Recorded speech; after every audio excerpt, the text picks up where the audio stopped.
Oke. Sekitar 75 tahun umurnya. Umur 75 tahun dia yang keluar dari tanah Mesir. Tetapi Mungkin udah tua juga nih. dia, lalu sekarang dia berumur berapa? Nggak tahu kita. Tapi tahun Mm-mm. apa? Ini pasal 15, pasal 16 dia yang mendapat Ismail pada umur Mm-mm. 86, ya kan? Ah, Hmm. kalau kita cari Kejadian pasal yang 16 ayat yang 16 juga, ayat yang terakhir ini, Abraham berumur 86 tahun ketika Hagar melahirkan Ismail baginya. Jadi umur 86. Jadi 11 tahun setelah dia keluar dari Ur Kashidim, baru mendapat anak laki-laki namanya Ismail. Jadi satu pasal sebelumnya, ya kan? Satu pasal sebelumnya di pasal 15 ini mungkin pas umur 84 atau 5-an, saya pikir begitu. Jadi kira-kira udah 10 tahun setelah dia keluar dari Ur Kashidim dan mengikuti kepada Tuhan sampai kemana-mana. Tapi selama 10 tahun Tuhan tidak kasih anak kepada dia. Kan? Kalau gitu gimana? Apakah dia tetap bisa setia, sadar, menunggu? Memang secara menurut apa teori kita pasti harus begitu. Akan tetapi ini susah nggak? Pastilah ini susah. Ini pasti susah. Nah, tapi jadi apa yang Tuhan berfirman apa saat siapa? Tu- Tuhan berkata kepada Abraham seperti yang kelihatan ini kan firman-Nya, kata Tuhan kepada Abraham dalam apa? Suatu penglihatan, janganlah takut Abraham. Abraham, akulah perisaimu, umpama akan sangat besar. Saat Tuhan berfirman hal ini kepada Abraham, apa itu jawab Abraham? Ayat 2 ini adalah jawab ayat Abraham menjawab, "Ya Tuhan Allah, apakah engkau akan apakah yang akan engkau berikan ke apakah yang akan engkau berikan kepadaku? Karena apa? Karena Aku aku akan meninggal. meninggal dengan tidak mempunyai anak. Dan yang akan mewarisi rumahku ialah Eliezer orang Damsyik itu." Jadi, ayat 1 apa yang Tuhan berfirman kepada Abram. Janganlah takut Abram, akulah perisaimu, upamu akan sangat besar. Ini kata Tuhan kepada Abram dan jawab Abram kepada Tuhan. Ini sama nggak? Bisa nyambung nggak? Kita nyambung kan? Tuhan Ya, bilang jangan takut, aku perisaimu, upamu akan besar. Tapi kata Abram kepada Tuhan, aku akan meninggal dengan tidak mempunyai anak. Dan jadi, aku tidak mempunyai anak. Jadi, ya siapa akan menjadi hak waris bagiku? Ya, ini apa? Eliezer, orang Damsyik inilah akan menjadi ke- waris, hak waris, waris. ahli waris. Nah, jadi begitulah apa yang Abraham sedang berbicara kepada Tuhan. Ini sudah jauh berbeda daripada harapannya. Kenapa hal ini terjadi? Kenapa? Ya, kenapa begitu? Nah, coba kita bayangkan. Pada saat Abraham yang berjalan dan udah berlalu sampai berapa lama? 10 tahun, ya kan? 10 tahun lamanya. Saat dia sudah 10 tahun berusaha untuk mendapat anak, akan tetapi tidak sama sekali menerima siapa-siapa. Selama 10 tahun berusaha ini susah nggak? Susah. Dulu Susah. ya. Setelah saya sama istriku menikah, ya sekitar 1,5 tahun kemudian kami dapat anak, anakku yang pertama itu. Tapi sebelumnya kami usaha untuk hamil. Tapi ternyata beberapa bulan kami berusaha tapi nggak jadi hamil. Memang ibu-ibu bisa hitung kan, ini waktu tanggal kira-kira dapat hamil potensinya besar. Jadi ini yang cocok untuk apa usaha. Jadi setelah hitung-hitung semua kita usahakan, tapi pas bulan yang itu nggak jadi. Ya, udah bulan ini mungkin nggak, mungkin bulan depan aja. bulan depan usahakan, nggak jadi lagi, bulan berikutnya jadi lagi, beberapa bulan kita usaha, nggak dapat hamil. Kalau gitu gimana? Aduh, terus sedikit menjadi khawatir. Apakah ada masalah bagi kita? Ya, siapa yang bermasalah? Kalau ada masalah, siapa yang bermasalah? Aku atau istri? Kalau gitu caranya bagaimana? Harus ke dokter dulu atau usaha lagi? Bagaimana? Berpikir banyak. Tapi tidak lama lagi, yang tadi anugerah Tuhan kami dapat anak, ya dari puji Tuhan kami dapat anak juga. Tapi waktu itu dari tempat pelayanan yang satu daerah ya, kota Tegal dan sekitar Chungcheongdo itu ada beberapa pendeta muda yang hampir seumur sama saya. Di situ ada seorang kawan abang saya 2 tahun yang lebih tua ya berumur daripada aku. Dia menikah setahun sebelum saya. Oh, Jadi lebih dulu. ya lebih duluan. Iya. Saya nikah tahun 2010. Dia nikah tahun 2009, awal 9. Saya lahir nikah akhir 2010. Dia nikah awal 2009. Jadi kira-kira hampir 2 tahun yang bedanya. Tapi Iya. saat kami nikah pun dia masih belum dapat anak. Nah, setelah kami nikah, hampir setelah itu setahun setengah, hampir 2 tahun kemudian kami dapat anak. Jadi sampai waktu itu pun kawan abang saya itu tidak dapat anak. Nah, Oh. enggak tidak sama sekali dapat. Dan tak sampai tahun berikutnya pun tidak. Jadi dia berusaha selama 5 tahun untuk mendapat anak, tapi enggak jadi, tidak sama sekali jadi. Walaupun ya, jadi waktu itu di satu daerah itu ada sekitar 4 atau 5 ini kan pendeta muda yang baru-baru menikah, yang baru nikah kayak paling lama yang dia yang tadi, atau yang atau saya sama teman-teman yang lain-lain nikah dalam 3 tahun, 2 tahun, 3 tahunan begini. Jadi setelah 2 tahun biasanya dapat anak semua, tapi abang ini yang nikah paling duluan enggak.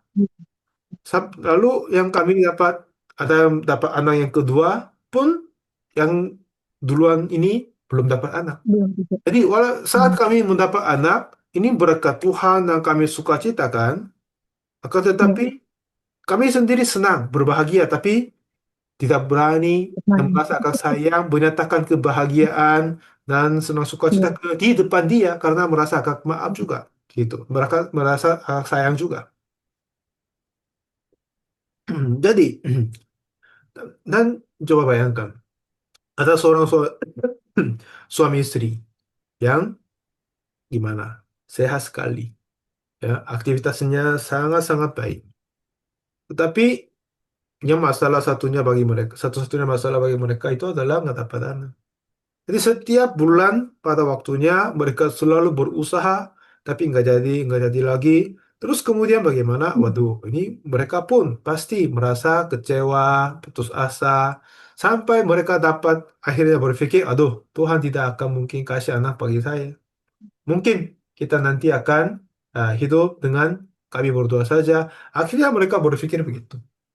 Tapi beberapa saat kemudian ada ibu gembala dari pimpinan dari gereja di daerahnya bilang, "Hei, kalian pernah ke dokter nggak? Diperiksa siapa yang bermasalah, masalah yang mana, jadi gimana?" Ternyata mereka berdua sudah pernah ke dokter beberapa tempat, kunjungi dokter ini dan yang lain. Tapi apa yang dokter mereka? Iya, bapak ibu tidak sama sekali ada masalah. Sebenarnya badan mereka, kalian sudah cukup baik untuk semuanya tidak masalah untuk dapat hamil. Cuma usaha terus aja kata mereka semua. Tapi ibu gembala di daerahnya cerita, jangan pergi ketemu dokter-dokter di daerah ini, tapi coba ke Seoul, ibu kota. Dan saya kenalkan satu dokter ibu yang sangat baik tentang pengalaman-pengalaman begini. Mungkin kita coba ke sana dulu, kata dia. Jadi sehingga ibu ini, bapak ibu ini, ya kalau saya ini pergi ke Seoul dan diperiksanya. Akhirnya, yang dokter di Seoul ini memang ya baik sekali. Dia dapat menemukan masalahnya mana. Masalahnya, ternyata ini masalahnya dari ibu, ya, ibu. Nah, ini terlalu kayak uh, susah Akhir. untuk sel telur sama sperma hidup di dalam rahimnya. Mm-mm.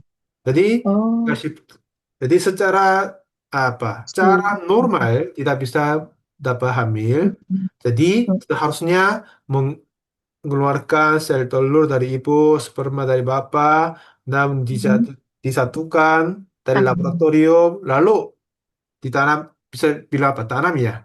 Apa ya? Mm-mm. Transplantasi di dalam rahimnya. Mm-mm. Nah, Mm. jadi setelah itu, jadi mereka Bisa. melaksanakan itu. Dan kira-kira Mm. persentage keberhasilan untuk ini Mm. kira-kira 30% saja.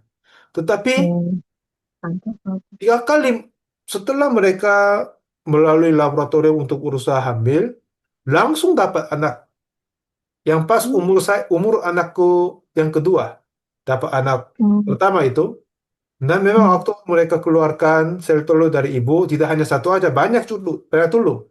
Dan Mm. sperma pun satu kali keluar banyak kan. Jadi menjadikan sel telur yang sudah menjadi satu sama sperma itu banyak, lalu dipisahin satu-satu, dibekuin. Mm. Lalu setelah anak yang pertama lahir dengan sehat, 2 tahun kemudian keluarin satu lagi, tanam di rahimnya, oh jadi lagi dapat anak kedua, anak ketiga, Mm. sampai sekarang sudah dia mendapat anak 3 anak. Semuanya Mm. sekarang bersekolah dengan sehat, begitu.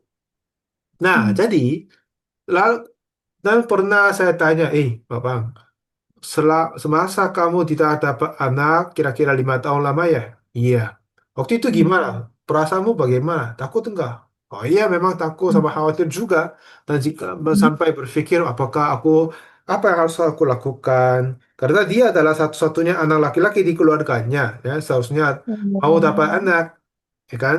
Dan terus Mm. apa yang harus dilakukan? Apakah saya harus am- menerima anak angkatan atau adopsi apa? Sampai Mm. mereka Iya. berpikir begitu. Nah, jadi selama Terus, 5 tahun lamanya, 5 tahun 6 tahun lamanya yang mereka masih belum ada anak, apa? Hati mereka menjadi sangat mm. lemah, takut, Mm. khawatir banyak sekali. Padahal waktu itu dia cuma berumur berapa? 30-an Mm. aja, 30 paling tiga Mm. puluh dua tigaan begitu. tiga Mm. puluh sampai 35 mungkin kira-kira begitu aja. Walaupun ya, jadi Pak, maksudnya apa? Seorang yang muda, umur tua 33, 35, ini pun jika mereka tidak dapat anak, terasa bagaimana? Frustrasi, bersusah hati, Mm. putus asa, begitu. Tapi di sekarang ini, pada saat kejadian pasal yang 15 ini, Abraham sedang berumur berapa? Iya, Iya. 84 atau 85, mungkin begitu. Nah, jadi umur 75 itu pun susah untuk mendapat anak. Tapi sekarang sudah selama 10 tahun dia terus pastilah kan dia berusaha untuk dapat anak dengan sehari. Jadi enggak? Mm. Belum jadi. Tidak jadi ini. Jadi gimana? Bagaimana? Oleh karena itu, Ya, iya. oleh karena itu dia mendapat kesimpulannya begitu ayat tua. Ini masih kelihatan ayat tua kan? Ya, dari Mm. Tuhan berkata, janganlah takut. Ya, janganlah takut, Abraham. Akulah perisaimu.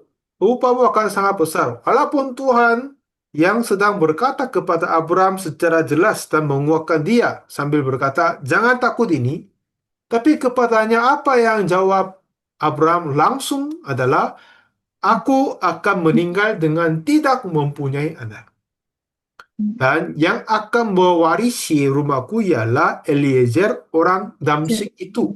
Ini kata dia. Nah, artinya, apakah sekarang hati Abraham kepada Tuhan masih tetap teguh, kuat, beriman atau tidak? Enggak lagi. Enggak. Kata dia enggak. Aduh, tidak mungkin aku mendapat anak Tuhan. Ya kan? Mm. Mm. Udahlah, yang siapa ini aja, Eliezer. Dia Mm. menjadi Mm. ahli warisku. Sebab aku tidak mendapat anak. Tetapi setelah itu, apa yang kita bisa membaca di dalam kitab? Ya kan? Di dalam kitab. Bilang apa? Ayat yang Mm. 4. Iya. Ayatnya Nah, 4 katanya, tetapi datanglah firman Tuhan kepadanya. oh, Demikian. demikian. Orang ini tidak Hmm, akan menjadi ahli warismu. Kan orang ini hmm, siapa? Eliezer dari orang Damsyik itu kan. Orang hmm, Damsyik ini, hmm, Eliezer ini tidak akan mungkin menjadi ahli warismu. Tetapi melainkan anak kandunganmu. Dialah yang akan menjadi ahli warismu. Mana ada ahli apa anak kandungannya? Ya kan? Anak kandungan dia ada nggak? Nggak ada. Tetapi dalam hatinya Tuhan, pandangannya Tuhan, dia terus berkata apa? Ya, anak yang kandungmu, anak yang lahir dari Sarah lah akan menjadi ahli warismu, jadi, dia kata. Nah, terus kemudian apa? Oleh karena Tuhan yang telah apa? Menguatkan. Tuhan yang telah hmm, menguatkan iman dari Abraham ini, akhirnya Abraham dapat menjawab kepada Tuhan demikian. Katanya apa? Ayat 6, Kejadian 15 ayat hmm, 6 berkata, ini kelihatan ayatnya ya. Katanya, hmm, ya, Pak. lalu percayalah Abram kepada Tuhan, maka Tuhan Hmm, memperhitungkan hal itu kepadanya sebagai- sebagai sebagai kebenaran. benar. Kan? Sebagai kebenaran. Nah, jadi apa yang terjadi?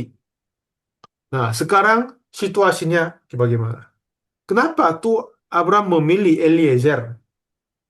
Saat dia keluar dari Ur Kasdim, siapa yang menyertai dia adalah Lot, apa keponakannya Hmm, kan? ya, Tapi sekarang Lot ya, tadi kita loncat tadi pasal 13 dan 14, tapi Lot ini sudah hmm, meninggalkan Abram dan pergi ke tempat yang lain, sudah terpisah dia. Jadi dari keluarganya, tadi Lot ini sudah tidak ada dan umurnya masih cukup tinggi. Kirain Eliezer hmm, dari rumah apa orang Tamsik itu menjadi hak warisnya gitu. Akan kenapa? Dia yang sedang melihat diri. Aduh, aku tua sekali. Tidak akan mungkin mendapat anak. Tapi daripada banyak budak atau hamba-hamba di situ, siapa yang kelihatannya paling yang loyal kepada saya? Siapa yang paling menyukai aku? Siapa yang taat kepadaku? Dan siapa yang paling pintar? Saat hmm, Abraham menghitung semua-semuanya, dia yang melihat, oh Eliezer, ini adalah anak yang sangat baik. Ini adalah anak yang bisa menjaga hartaku, lalu dia menerima namaku dan menurunkannya. Walaupun dia bukan anak kandungan daripadaku langsung, tapi ya udahlah, Tuhan tidak izin kasih anak, jadi begitu hmm, aja. Pastilah, akhirnya dia berkata begini, kenapa? Saat sekarang Abraham sekali lagi dia berada di tengah-tengah di antara firman Allah sama pikirannya dan pandangan keadaannya. Dan saat dia berada di tengah-tengah itu, memang semua kehidupan rohani adalah pilihan di dalam dua-duanya. Entah kita memilih firman Tuhan atau keadaan kita. Seperti apa? Kenapa Abraham dapat berkata demikian? Karena dia mempunyai hati yang kompromi ya, kompromi benar ya. Kompromi dari hmm, keadaannya. Nah, seperti Samuel, saat dia disuruh oleh Tuhan untuk pergi ke rumah Isai, mengurapi saya raja berapa? berikutnya. Saat dia datang ke rumahnya Isai, seperti 1 Samuel 16 ayat 6 ini kelihatan Bu ya. Ini Ya, katanya, kelihatan, Pak. ketika mereka itu masuk dan Samuel melihat Eliab, lalu pikirnya, sungguh di hadapan Tuhan sekarang berdiri yang diurapinya. Jadi saat dia sekarang melihat Eliab, ya kan? Eliab, dia pikir bagaimana? Wah, inilah yang dipilih Tuhan. Inilah Hmm, yang baik dari pandangan Tuhan. Kenapa? Karena siapa yang raja waktu itu? Saul. Dia lebih tinggi satu kepala dari yang lain, ya kan? Begitu tinggi hmm, dia, kuat, ganteng, dan dia dapat memimpin negaranya. Kemungkinan besar Eliab, anak sulungnya, gede hmm, badannya, kelihatannya ganteng, seperti yang Saul. Jadi, siapa? Yang Samuel berpikir, ya seperti raja sekarang ini, mungkin ini Eliab cocok sama raja berikutnya. Ya, hmm, Samuel melihat Eliab, lalu pikirnya. Nah, ini Samuel yang melihat, Samuel yang berpikir, bukan yang hmm, pilihan Allah. Jadi, iya, hmm, saat dia datang untuk mengurapi raja berikutnya, dia hanya melihat dan menerima pandangannya dan perasaan-perasaannya Eliab juga. Maksudnya apa? Dia sekarang kompromi dengan pandangan dia dan pikirnya, bukan kehendak Tuhan. Ya kan? Nah, Tuhan berkata, jadi, ya kan? Karena itu, ya, sebab ini siapa? Yang Samuel ini ingin memberkati Eliab, tetapi Tuhan bilang, jangan. Apa yang seperti kemarin kita belajar, apa yang kulihat bukan seperti yang kamu lihat. Manusia lihat apa yang parasnya, rupanya, tapi aku melihat hati. Akhirnya disuruh mengurapi kepada Daud. Iya kan? Nah, jadi Ya. sepertinya begitu. Eliezer, ini kelihatannya cocok dan kelihatannya baik di pandangannya Tidak Abram. Abraham. Tetapi itu tidak menyenangkan kepada Tuhan. Kepada Tuhan. Jadi pada saat apa? Abraham berkata, enggak, sebab aku tidak dapat anak, seperti kata begini, karena aku tidak akan meninggal dengan tidak mempunyai anak. Dan yang akan mewarisi rumahku ialah Eliezer orang Damsyik itu. Dari pandangannya, alasannya apa? Ya, Tuhan tidak kasih anak. Dan kedua, ya ini yang sangat taat bagiku, inilah anak yang baik, dia akan, jika aku mati duluan daripada istriku, dia akan menjaga istriku dengan baik hati sampai kesudahannya. Kan? Dia terus berpikir hal-hal demikian, akhirnya dia bilang, oke, kalau begitu, Eliezer, orang Namsi ini akan menjadi ahli warisku.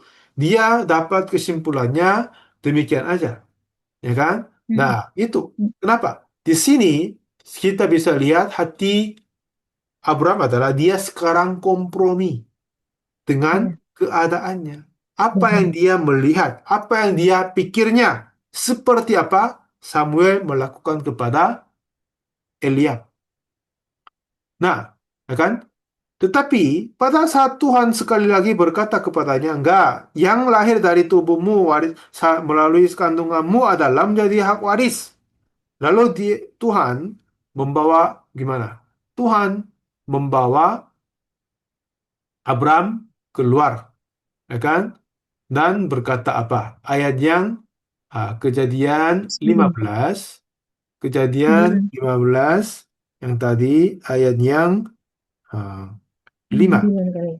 Ya, Kejadian 15 ayat yang 5 ini berkata, lalu Tuhan membawa Oh, Abram ke luar serta ya. berfirman, coba lihat ke langit, hitunglah bintang-bintang, jika engkau dapat menghitungnya. Maka firman-Nya kepadanya, demikianlah banyaknya nanti keturunanmu. Nah, sekarang Tuhan berfirman, sudah jauh berbeda dari pandangan dan pikirannya Abram. Enggak, Eliezer orang Damsyik ini tidak akan menjadi hak warismu, akan tetapi yang lahir dari kandunganmu lah menjadi hak waris. Nah, dan coba kamu keluar dari kemah ini. Lihat di langit. Apa mungkin kamu bisa menghitung semua jumlah bintang-bintang di situ? Tidak mungkin. Tidak akan mungkin bisa. Sepertinya begitu aku akan membuat keturunanmu banyak sekali. Ini kata Tuhan. Demikianlah banyak-banyaknya nanti keturunanmu. Ini kata Tuhan. Ya kan? Nah, artinya, dengan ayat 5 ini bagaimana? Abraham pikir, oh iya. Dia ingat kembali. Baik. Tuhan yang berjanji kepada aku, Tuhan yang berjanji kepada aku, janjinya tidak pernah berubah. Janjinya tidak sama sekali berubah. Jadi, dia sekarang memulihkan, mengembalikan iman kepada lagi. Dari dia lagi. Dari pikirannya sendiri dan kembali kepada iman. Ayat 6 berkata, lalu percayalah Abram kepada Tuhan. Maka Tuhan memperhitungkan hal itu kepadanya sebagai kebenaran. Nah, pada saat Abram percaya hal ini, keadaan dia sudah berubah? Enggak, sama. Umurnya 84 atau 85. sudah berumur 10, lama tua sekali. Selama 10 tahun dia berusaha untuk mendapat anak, tapi enggak jadi apa-apa. Tetapi walaupun begitu, walaupun dia yang sedang mengalami semua segala bisa dikatakan kayak kegagalan untuk mendapat anak dan semuanya, tetapi pada sekarang ini, tapi dia percaya kepada firman yang sekarang disampaikan kepadanya. Nah, iman itu apa? Apapun terjadi kepada kita, atau apa yang kita mengalami, apa yang kita merasa dan memandang, ada, akan tetapi jika firman Tuhan diberitahukan yang baru kepada kita, jika firman Tuhan yang diumumkan, difirmankan kepada kita, seseorang yang langsung membuang pikirannya, pandangannya sendiri, sangkanya sendiri buang dulu dan mengikuti dan memutarbalikkan hatinya kepada iman, kepada firman Allah. Inilah iman sesungguhnya. Lalu ayat 6 ini bilang apa? Ayat 6. Kejadian 15 ayat 6. Lalu percayalah Abraham kepada Tuhan, maka maka Tuhan memperhitungkan hal itu kepadanya sebagai kebenaran. Nah, dengan apakah Tuhan berkata kepada Abraham, kamu orang benar? Saat dia dapat anak? Tidak. Saat dia taat selama 10 tahun, tidak sama sekali pernah gagal? Tidak juga. Selama 10 tahun lamanya, dia pernah berbohong kepada Firaun tentang apa? Ini bukan istriku, tapi adikku, katanya. Atau terus tadi, ayat 1 pun, ayat 2 pun berkata, sebab Tuhan tidak memberi anak kepadaku, jadi orang Eliezer, orang Damsyik ini akan menjadi ahli waris suku. Jadi apa yang dia berkata sejak keluar dari Ur Kasdim sampai sekarang, yaitu selama 10 tahun lamanya, Iya. tidak sama sekali sesuai dengan firman Tuhan. Selama 10 tahun lamanya, tidak sama sekali dia cerita yang sesuai dengan harapan Tuhan. Tetapi sekarang di depan firman Tuhan berkata, ayat 5 yang tadi, apa? Jika, coba lihat ke langit, hitunglah bintang-bintang, jika engkau dapat menghitungnya. Maka firman-Nya kepadanya, demikianlah banyaknya nanti keturunanmu. Walaupun sepanjang 10 tahun lamanya dia tidak bisa sungguh percaya, tidak bisa berbuat baik, tidak bisa ada hasil pelayanan atau apapun, tapi sekarang dengan keadaan dia yang buruk, iman dia yang buruk, usaha dia yang gagal semua, tetapi sekarang dengan kondisi begitu pun dia percaya kepada firman Tuhan. Amin. Nah, iman itu apa? Jika kita mempunyai sesuatu yang bisa mengharapkan dan dengan berdasarkan itu kita mengingini, itu bukan iman. Iman itu apa? Walaupun kita tidak sama sekali mempunyai dasar untuk beriman, akan tetapi percaya. Inilah iman sesungguhnya. Ya kan? Itulah iman yang sesungguhnya. Nah, lalu ayat 6 berkata, lalu percayalah Abraham kepada Tuhan, maka Tuhan memperhitungkan hal itu kepadanya sebagai kebenaran. Ya kan? Nah, jadi iman Abraham itu, ya, iman Abraham. Kenapa ini begitu luar biasa? Karena selama 10 tahun lamanya, dia gagal terus. Waktu itu pun tidak beriman sesungguhnya. Tapi saat firman Tuhan berkata kepadanya, enggak, aku akan membuat keturunanmu menjadi seperti bintang-bintang. Dia percaya itu. Yang luar biasanya, apapun dia di dalam diri hatinya, sampai sekarang berpikir, Tuhan tidak menolong aku, tidak kasih anak, tapi di depan firman Tuhan yang baru ini, ayat 5 ini, dia percaya. Jadi Tuhan berkata, Tuhan memperhitungkan hal itu kepadanya kepadanya sebagai kebenaran. Jadi, Ibu, apa yang penting bagi kita itu adalah begini. Maksudnya, apapun kita mengalami sebelumnya, walaupun kita tidak selalu setia dan taat, tetapi sekarang jika ada firman yang terdengar kepada kita pada sekarang ini, kita menyatukan hatinya, menyatukan firman-Nya dan beriman kepadanya. Ini apa yang Tuhan sedang menunggu. Kamu yang berbuat apa sebelumnya, ya udah, yang berlalu sudah berlalu, nggak apa-apa. Sudah lewat. Tapi sekarang kamu membuang, menyangka semua segala yang sebelumnya. Dan sekarang ini apa kamu menerima firmanku? Apa kamu percaya kepada firmanku? Inilah hati yang Tuhan cari. Hati yang dicari oleh Tuhan. Ya kan? Itu dia. Ya. Nah, jadi saat Tuhan Yesus masih ada, dia berkata kan tentang dosa. Apa itu dosa? Kita berpikir kita yang berbuat jahat, perbuatan yang dilarang Tuhan inilah dosa. Memang itu dosa juga, tapi apa itu dosa sebenarnya? Apa itu kata dosa menurut Tuhan Yesus? Kayak begini. Kelihatan kan? Yohanes 16 ayatnya 9 berkata, akan dosa karena mereka tetap tidak percaya kepadaku. Mereka yang sekarang ini tidak percaya kepada Yesus. Yohanes seperti tertulis Yohanes 16 ayat 9 inilah dosa. Dosa itu apa? Mereka tidak percaya. Apa yang berbuat sebelumnya Tuhan tidak tahu. Apa yang mereka berbuat jahat sebelumnya Tuhan tidak tanya. Saat Yesus mati atas kayu salib di kiri kanan ada penjahat dua penjahat kan? Yang satu walaupun dia masih sedang menerima hukuman mati di apa? Di sana di kayu salib dia bilang, kamulah anak Allah, kamulah Mesias, sehingga kamu bisa menyelamatkan dirimu." Begitu dia tertawa, omelin Yesus, walaupun dia sedang ada di dalam mana kayu salib juga. Tapi satu yang lagi, dia bilang apa ya Tuhan, ingatlah aku pada saat engkau ke surga. Jadi maksudnya dia yang sedang dihukum menerima eksekusi hukuman mati di kayu salib berarti ini adalah orang yang jahat sekali. Sangat-sangat jahat. Jahat. Ya kan? Akan tetapi pada akhirnya dia percaya kepada Yesus. Gimana? Tuhan tidak memasalahkan apa-apa perbuatan dia yang jahat sebelumnya. Katanya, ya kamu akan ada Firdaus bersama dengan aku pada hari ini. Ya, langsung saja Tuhan memberikan keselamatan kepada dia. Maksudnya apa?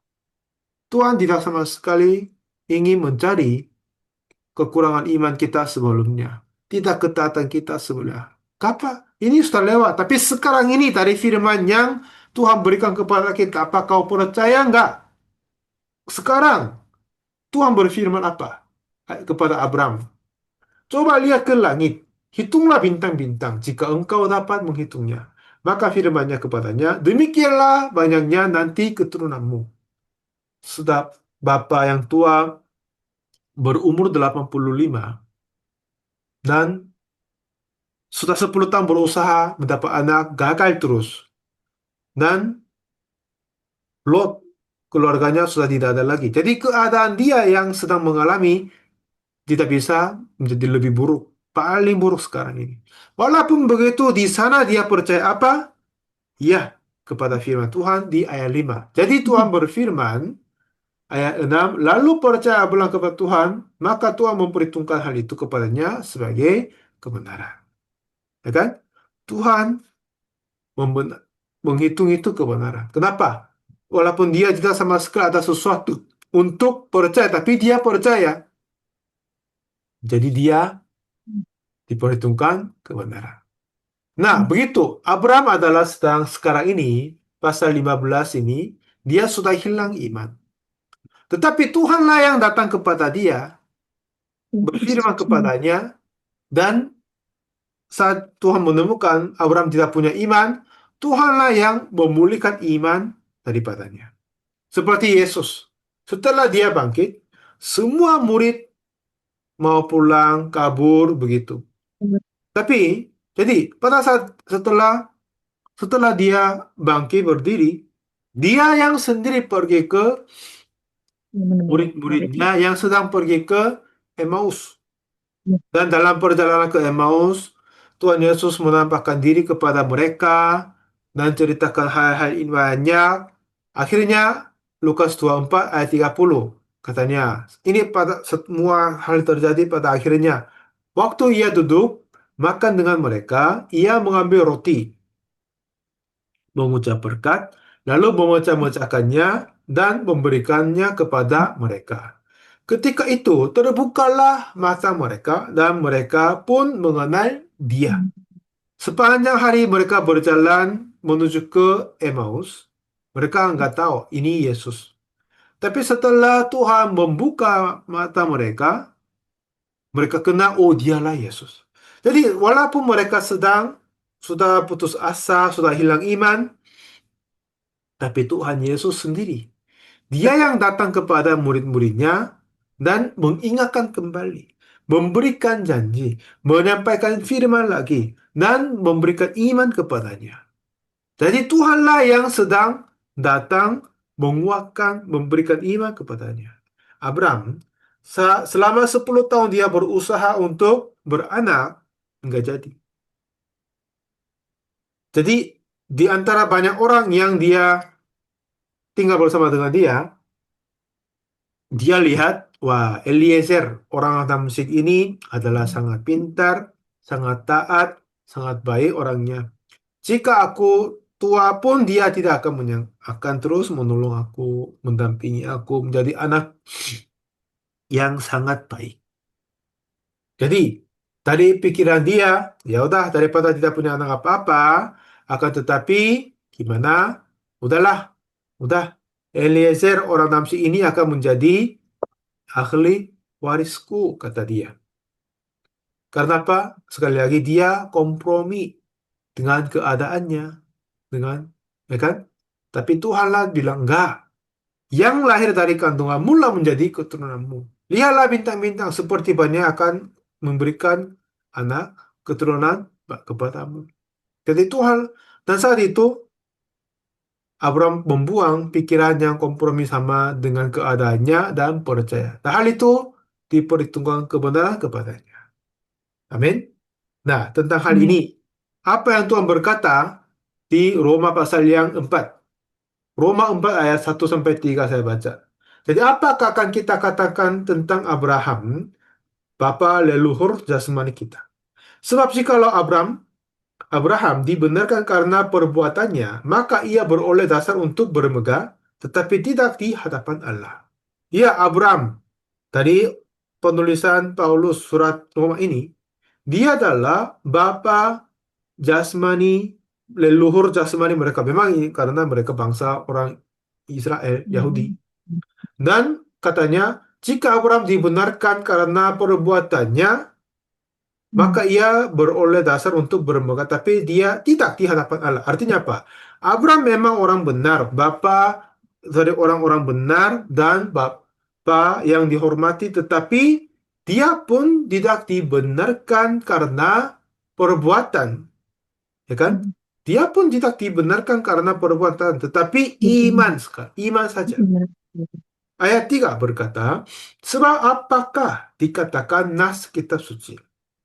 Lalu percayalah Abraham kepada Tuhan, dan Tuhan memperhitungkan hal itu kepadanya sebagai kebenaran. Nah, saat Abraham percaya kepada Tuhan, sungguh besar sekali, tidak sama sekali ada sesuatu yang berdasar untuk percaya. Oh, aku sekarang menjadi sehat dari sebelumnya. Itu pun tidak. Oh, istriku menjadi lebih sehat dari sebelumnya. Oh, enggak. Rahimnya tutup kemarin bulan beberapa bulan lalu, tapi tiba-tiba sekarang sudah mulai lagi. Terjadi enggak? Itu pun tidak. Akan tetapi dia percaya kepada firman Tuhan dan imanlah diperhitungkan kebenaran. Nah, sekarang apa yang Tuhan lihat? Apa yang Tuhan ingin lihat kepada kita? Ya, teman-teman, Natalia atau kita semua. Ya, kamu tidak ada sesuatu berdasar untuk beriman, tetapi percayalah kepada firman Tuhan. Yang ku berikan kepadamu itu percayalah. Kalau begitu, Tuhanlah akan memperhitungkan hal itu menjadi kebenaran, dan sesuai dengan iman itu Tuhan akan memberikan semuanya pada waktunya. Amin. Amin. Amin. Abraham. Tadi pasal 16 memang sekali lagi Abraham melakukan hal yang ketidakpercayaan. Ini akan membahas sesi berikutnya. Akan tetapi sekarang pasal apa? Yang intinya pasal 15 ayat yang 6 ini. Lalu percayalah Abraham kepada Tuhan. Maka Tuhan memperhitungkan hal itu kepadanya sebagai kebenaran. Dia, sekali lagi saya cerita, dia tidak sama sekali ada sesuatu berdasar untuk berpercaya. Tetapi dia percaya kepada firman Tuhan. Percaya kepada firman Tuhan saja, tidak ada yang lain-lain. Dan itulah diperhitungkan kebenaran. Inilah hati yang Tuhan mencari. Walaupun kita tidak dapat mengharapi, mempunyai harapan kepada kita sendiri, tapi jika kita sungguh percaya kepada firman-Nya, nah itulah menjadi satu hati dengan Tuhan. Dan setelah itu Tuhanlah kerja kepada kita. Amin. Inilah caranya Amin. bagaimana Tuhan bekerja kepada kita. Jadi malah hari ini pun, terima kasih telah masuk Bu ya. Dan sekali lagi kita apa yang ingat? Ya, apa yang dia lihat, apa yang dia merasa, apa yang dia merasa kompromi apapun tidak apa-apa. Udah, itu berlalu, sudah tidak apa-apa. Akan tetapi, apa yang Tuhan berfirman sekarang ini, di sana kita harus menyatukan hati kita. Kita harus menjadi satu dengan dia. Firman-Nya, ya kan? Kalau begitu, sebelumnya kita berbuat dengan ketidakpercayaan, Tuhan tidak akan ingat. Tuhan tidak akan bertanya apa-apa. Amin. Ya, Amin. semoga kita dari firman Tuhan, kita segera mengubahkan pikiran kita, hati kita, dan berposisi dan mempercayai. Amin. Kalau begitu, Amin, Kak. anugerah Tuhan akan berlimpah-limpah bagi kita. Oke, hari ini Amin. saya sampaikan sampai demikian saja.